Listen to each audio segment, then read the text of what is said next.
Welcome back, everyone. This is Professor again, and here I am with another lore video on TTR. And I really hope you enjoy this, and please let me know what you think, as always. As always, I would like to start out with these lore videos with a little disclaimer. All opinions expressed throughout this video are purely my own. They don't represent anyone else. It's purely my own. And Sunshine is back. Um, Anyway, the following is based off evidence of things I have found, lore of in the game, purely myth. So, what are we going to look at today? Today, we're going to look at Dr. Fissionton. You know, the scientist who always plays a very crucial role in the timeline and the creation of silly particles and such. But a lot of events surrounding him can get very confusioning, confusing, confusioning. Uh, anyway, let's wave and get started. So, as we all know, Dr. Fissionton appeared in blog posts in the past. Feels like really long time ago. Uh, Originally known as the two or by three question marks. And it has been done like that in addressing Dr. Surly about the timeline and the anomalies which have been following Dr. Surly. It has already been established that the pocket watch owned by Dr. Surly is responsible for the split of Dr. Fissionton from the original Blue Dog and the subsequent Red Cat. So Dr. Fissionton, the Blue Dog, and Dr. Fissionton, the Red Cat. They work together along with the other Scientoons uh, to try and eliminate the anomalies and to complete the silly meter for use in Toontown. Now, once the silly meter reached its peak in the first time, though, things drastically changed for all the Scientoons. And for Dr. Fissionton and Dr. Fissionton and Dr. Shirley as well. As the silly meter was reaching its initial maxing point, Dr. Shirley's pocket watch flickered and lit. Remember the pocket watch that caused the Fissiontons to split into two in the first place? Well, uh, so what happened next? Dr. Surly went to go see them, and they were, Dr. Fissionton and Dr. Fissionton, that is, atop the center silo in the Cellbot factory. Dr. Surly had gone there to see them, though um, before they all knew it, they proceeded to levitate in the air and disappear from sight, which caused a massive explosion and emission of silly particles to spread all over Toontown.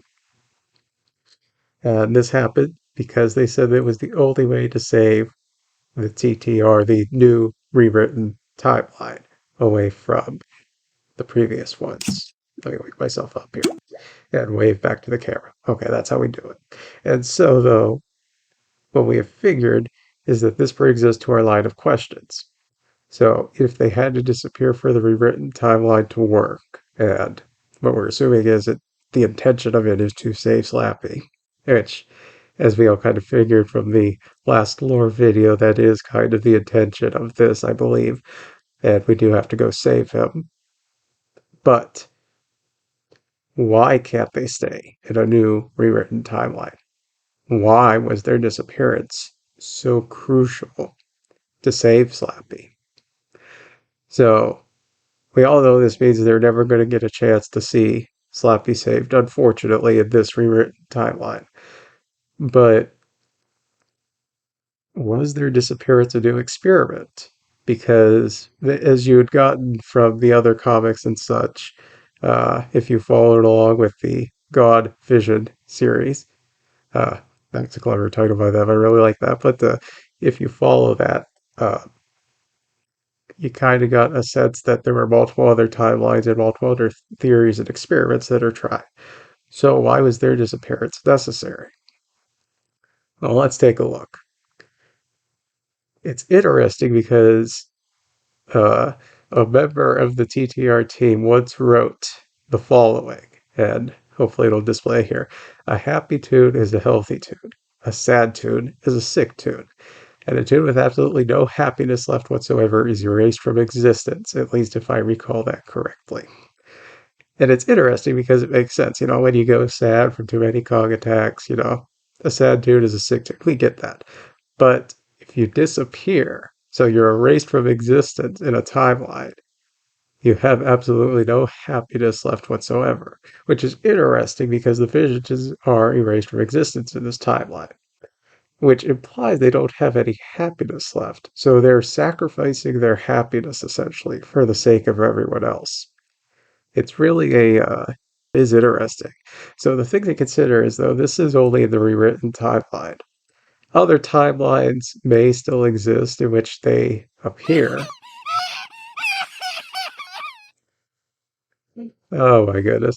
Um, oh wait, I fell asleep. That's why she did that. Okay, let's dance. So they do exist other timelines, yet it seems as though their goals are not realized in those timelines. Their goals not realized, which is why they come to Dr. Shirley with this proposition and go about it exactly the way they did. So with this, I must say that the evidence points to the fact that they had to disappear, they had to sacrifice their happiness so that way Slappy could live and that his happiness could go on because he is, after all, the rightful president of the Toon Council and such. And so, with other experiments trying to fail, they had to take a more drastic measure to try to think, how can we save him?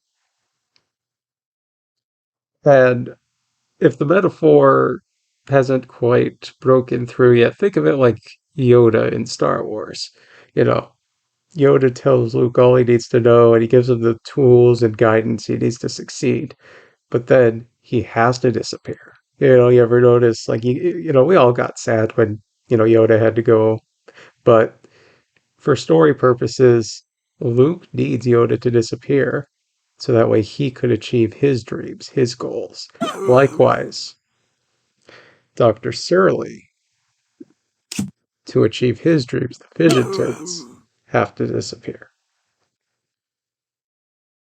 And this is why they give him all the hints for their so-called final plan. And then they have to disappear. They essentially emit all these silly particles all across the Toontown.